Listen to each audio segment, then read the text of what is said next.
Good morning friends. നമുക്കിന്ന് ആയില്യം നക്ഷത്രത്തിൻ്റെ ഇന്നത്തെ ദിവസത്തെ റീഡിംഗ് ഒന്ന് എടുത്ത് നോക്കാം. ഞാനിപ്പോൾ കുറച്ച് ദിവസമായി അത് ചെയ്തിട്ട് ഒരു 3 കാർഡ് സ്പ്രെഡാണ് ഉദ്ദേശിക്കുന്നത്.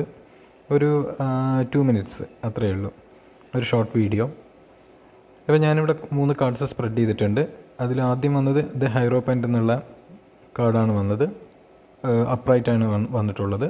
സെക്കൻഡ് കാർഡ്, അതായത് അവരുടെ മോർണിംഗ് എങ്ങനെയായിരിക്കും എന്ന് ചോദിച്ചു കഴിഞ്ഞാൽ 6 ഓഫ് പെൻറ്റക്കിൾസും ഈവനിങ് കിങ് ഓഫ് കപ്സാണ് വന്നിരിക്കുന്നത്. അപ്പോൾ ഇതെന്താ ഉദ്ദേശിക്കണമെന്ന് വെച്ച് കഴിഞ്ഞാൽ ആയില്യം നക്ഷത്രക്കാർ ഇന്നത്തെ ദിവസമാണ് റീഡ് ചെയ്യണത്. ഇവരിന്ന് മോർണിംഗിൽ അല്ലെങ്കിൽ ഇന്നത്തെ ദിവസം ഇവർ കുറച്ച് സീനിയേഴ്സ്, ഇപ്പോൾ ജോലിയിലാണെങ്കിൽ സീനിയേഴ്സ്, വീട്ടിലാണെങ്കിൽ പാരൻസ് ഒക്കെ പറയുന്നത്, അല്ലെങ്കിൽ ഫ്രണ്ട്സ് ഒക്കെ പറയുന്നത് കേൾക്കുന്നതാണ് ഇന്ന് നല്ലത് എന്നാണ് പൊതുവേ കാർഡ്സ് കാണിക്കുന്നത്. അതായത് സ്വയം ഡിസിഷൻ എടുക്കണ്ട ഇന്നിപ്പോൾ, ബാക്കിയുള്ളവർ ഉപദേശം എടുക്കാം.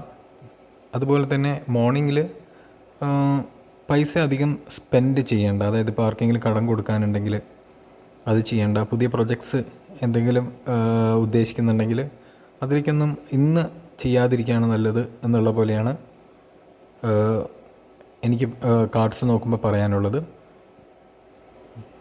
അതുപോലെ തന്നെ ഉച്ചയ്ക്ക് ശേഷം ചിലപ്പോൾ ഇമോഷണലി ഡൗൺ ആവാനുള്ള സാധ്യത കാണുന്നുണ്ട്. മേ ബി മോർണിംഗ് എന്തെങ്കിലും നമ്മൾ ചെയ്തതിൻ്റെ ആയിരിക്കും ഉച്ചയ്ക്ക് ശേഷം ഇമോഷണലി ഡിസ്റ്റർബ്ഡ് ആവാൻ സാധ്യതയുണ്ട്. കാരണം കിങ് ഓഫ് കപ്സ് റിവേഴ്സിലാണ് വന്നിരിക്കുന്നത്.